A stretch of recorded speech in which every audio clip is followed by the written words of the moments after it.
ইসলামের বিরুদ্ধে যারা প্রোপাগান্ডা করে, যারা ইসলামের নবীর বিরুদ্ধে যারা হাত তুলে কলম তুলে, যারা কোরআনের বিরুদ্ধে কলম তুলে, যারা দ্বীন শরীয়তের বিরুদ্ধে কথা বলে, আমরা তাদেরকে মুসলমান বলি না ইনশাআল্লাহ।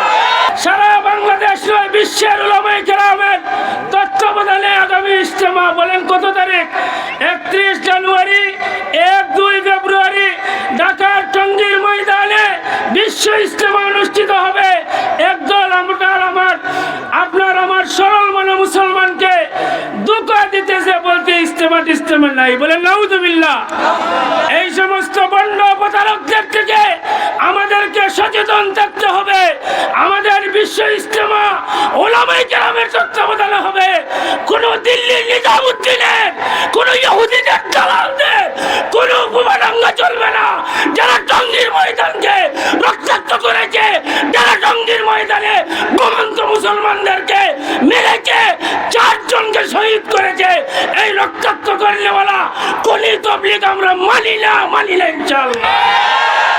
এজন্য দোস্ত বুজুর্গ, আল্লাহ বলেন উদখুলু ফিস-সিলমি কাফা, পরিপূর্ণভাবে ইসলামে গ্রহণ করো।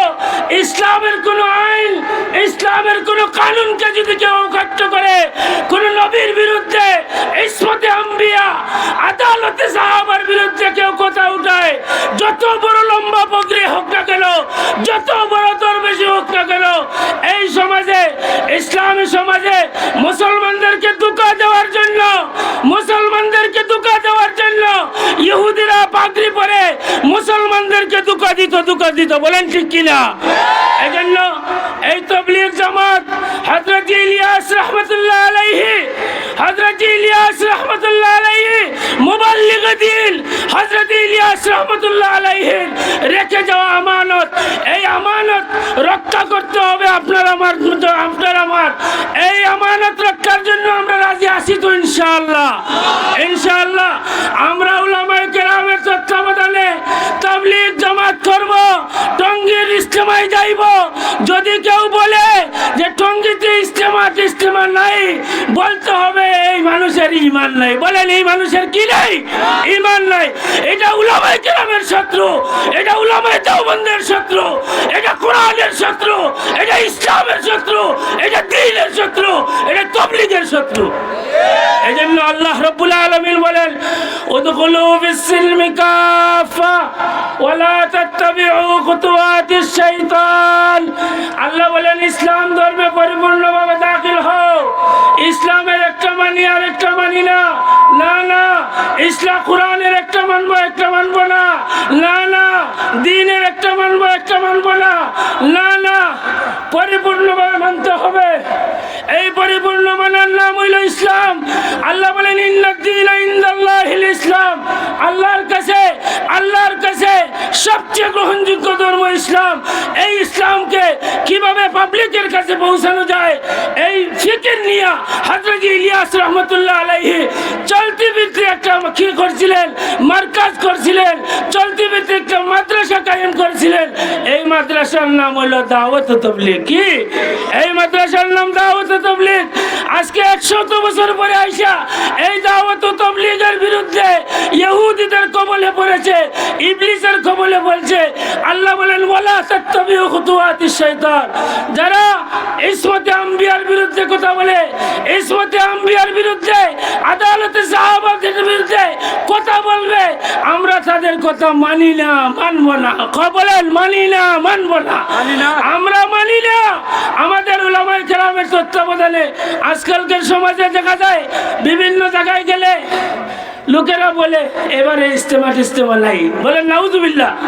এই ইজতেমা আছে, টঙ্গীর ময়দানে ইজতেমা হবে, কাকরাইলের অধীনে হযরত জুবাইর আহমদ দামাত বরকাতুহুর অধীনে, উলামায়ে দেওবন্দের অধীনে ইজতেমা হবে। আমরা ইজতেমায় যাব ইনশাআল্লাহ। বলেন ইনশাআল্লাহ। এবার দেখিয়ে দেব কুরাইশ কেরামের বিরুদ্ধে, কোরআনের বিরুদ্ধে, আল্লাহর ওলিদের বিরুদ্ধে যারা অবস্থান নিয়েছে, এদের বিরুদ্ধে রুখে দাঁড়াতে হবে ইনশাআল্লাহ। আল্লাহ রাব্বুল আলামিন কোরআনুল কারীমে বলেন উদখুলু ফিস-সিলমি কাফা। ইসলাম ধর্মের মধ্যে কি করে তোমরা পরিপূর্ণ দাখিল হও। ওয়ালা তাত্তাবিউ শয়তান তোমাদেরকে জাল ফেতে রাখছে ঈমান নিবার জন্য, ঈমান নিবার জন্য। নবীজির একটা হাদিস পড়েছি, আল্লাহর নবী ফরমান বাদিরু বিল আমাল ফিতানান কাকিতাইল লাইলিল মুসলিম। এমন এক জমানা আসবে যেই জমানা অন্ধকার রাত্রি, যেভাবে লাইট ছাড়া আলু ছাড়া কোনো মুসলমান পথ দেখে না, কোনো মানুষ লাইট ছাড়া পথ দেখে না, ঠিক সেই মুহূর্ত কিয়ামতের আগে এমন জমানা আসবে যেই জমানায় কোনো মুসলমান ঘর থেকে ঈমান লইয়া বাহির হইবে, দেখবেন কাদিয়ানীদের কবলে পড়ে তার ঈমান হারা হবে, কাদিয়ানীদের কবলে পড়ে সে ঈমান হারা হবে, সাদিয়ানীদের কবলে পড়ে তার ঈমান আকীদা নষ্ট করবে। এই সমস্ত বিরুদ্ধে, এই সমস্ত ঈমান বিধ্বংসী রাস্তায় পড়ে বিলা আমালি ফিতানান কাকিতাইল লাইলিল মুসলিম ইউসবিহুর রাজুলু মুমিনান ওয়া ইউমসি কাফিরা। মুমিন হইয়া ঘর থেকে বাইর হইবে, মুনাফিকের কবলে পড়ে, কাদিয়ানীদের কবলে পড়ে, সাদিয়ানীদের কবলে পড়ে তার ঈমান এবং আকীদা নষ্ট করবে, সে বুঝতেই পারবে না, বুঝতেই পারবে না। আল্লাহ বলেন উদখুলু ফিস সিলমি কাফা, ইসলামের মধ্যে পরিপূর্ণভাবে দাখিল হও। দাখিল হইতে হবে ইসলামের মধ্যে।